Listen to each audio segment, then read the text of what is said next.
ఈ బిజినెస్ ఏదైనా మీ ఊర్లో ప్రమోషన్ చేయాలంటే అది సుమన్ టీవీతోనే సాధ్యం. ఇప్పుడే సంప్రదించండి.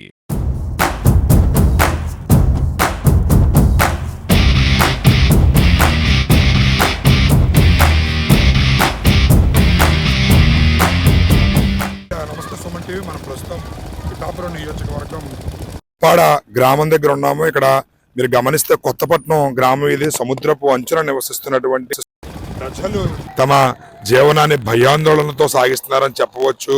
ఈ కెరటాల ఉధృతికి అక్కడ రక్షణగా ఏర్పాటు చేసిన రాళ్లు ఏవైతే ఉన్నాయో వాటిని బలంగా తాకి రోడ్ల మీదకి వచ్చి రోడ్డు కూడా మొత్తం చాలా ధ్వంసమైంది. రోడ్డు రాకపోకలు కూడా నిలిపివేయడం జరిగింది. ఇక్కడ కలెక్టర్ షణ్మోహన్ గారు రావడం జరిగింది, ఆర్డీఓ గారు, అదేవిధంగా జనసేన నాయకులు, టీడీపీ నాయకులు వర్మ గారు కూడా రావడం జరిగింది. ఇక్కడ మీరు గమనిస్తే గనక ఇక్కడ ఈ ఏదైతే కెరటాల తాకిడి ఉధృతంగా ఉండి ఈ సముద్రపు అలలు తీవ్రతకు ఈ సముద్రపు నీరు మొత్తం కూడా ఇక్కడికి రావడం జరిగింది. పోలిస్తే ఇవాళ కొంచెం ఈ నీటి ప్రవాహం తగ్గిందని చెప్పవచ్చు.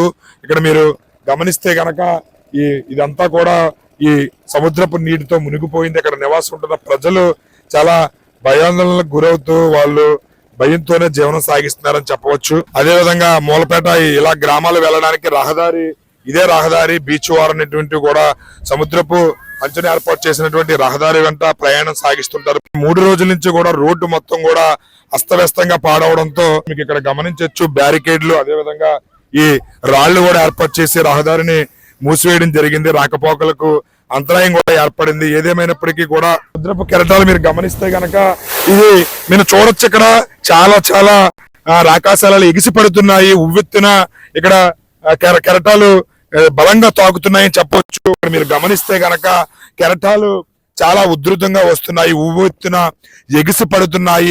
నిమిషానికి కూడా ఇక్కడ పరిస్థితి ఏ విధంగా ఉంటుందని కూడా ఎవరు అంచనా వేయలేకపోతున్నారు. ప్రభుత్వం తరపు నుంచి రక్షణ చర్యలు అయితే చేపడుతున్నారు. ప్రస్తుతానికైతే మాత్రం వాళ్ళకి చాలా భయంకరమైన వాతావరణం ఇక్కడ కనబడుతుంది. శ్రీనివాస్, సుమన్ టీవీ.